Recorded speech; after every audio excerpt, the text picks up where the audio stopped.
Cristo nos libertó para que vivamos en libertad. Por lo tanto, manténganse firmes y no se sometan nuevamente al yugo de la esclavitud.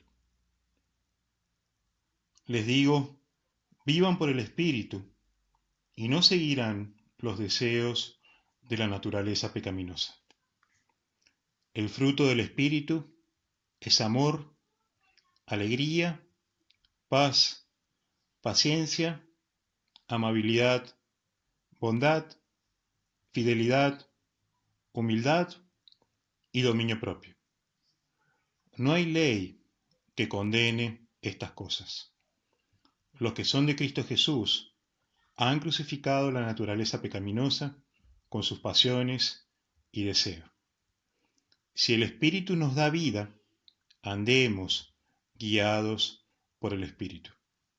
Gálatas capítulo 5, versículos 1, 16 y 22 al 25.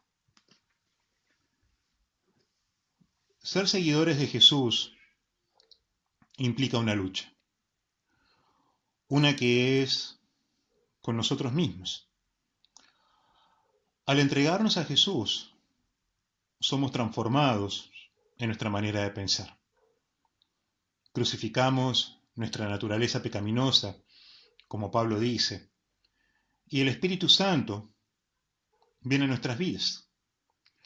Y Él, como parte de la Trinidad, es decir, como una persona más de esta, es la presencia de Dios en nosotros. Pero a pesar de todo esto, hay que ser realistas y entender que nuestra naturaleza pecaminosa no desaparece todavía. Y todavía, como tal, busca recuperar terreno en nuestro ser. Y eso genera en nosotros un conflicto. Antes de ir a Jesús, el pecado nos esclavizaba. Pero por medio del Espíritu Santo tenemos ahora la conciencia y el poder para decirle no al pecado. Y en cambio de eso, decir sí a los deseos del Espíritu Santo. Es por eso que Pablo nos dice, vivan según los deseos del Espíritu. Y ese es el único camino para no seguir la naturaleza pecaminosa.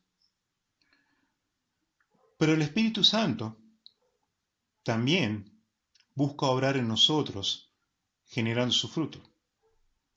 Un fruto basado en cualidades que tienen el poder de hacer una gran diferencia en nuestras vidas, pero también en nuestra relación con los demás.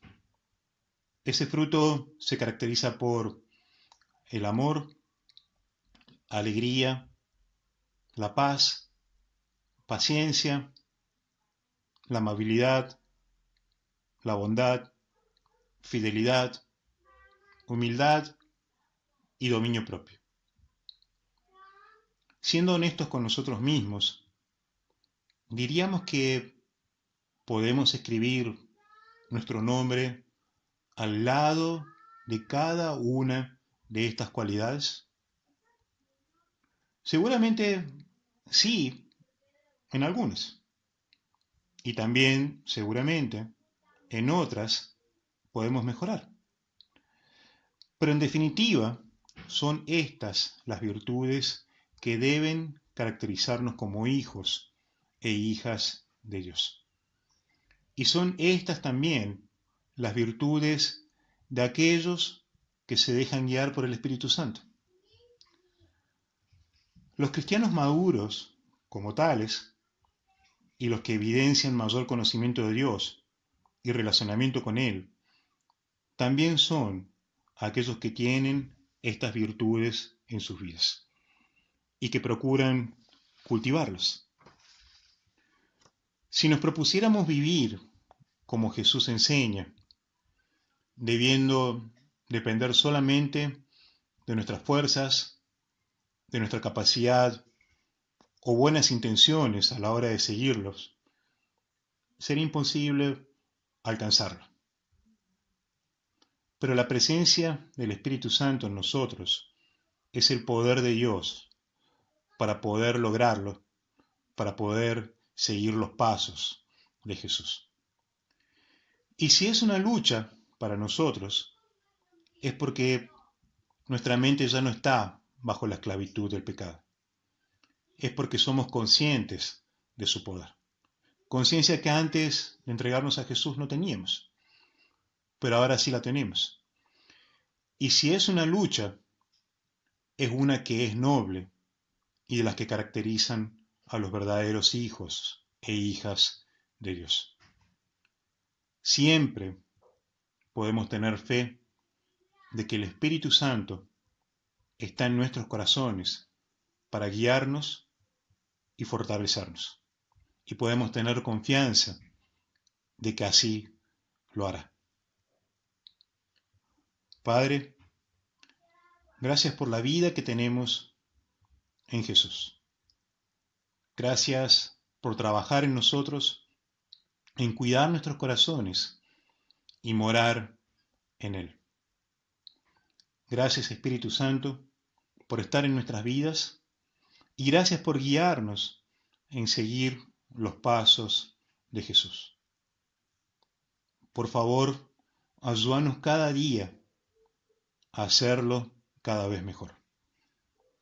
Padre, que el Espíritu Santo nos llene, nos transforme y haga crecer y madurar en nosotros su fruto. Todo esto lo pedimos en el nombre de Jesús. Amén.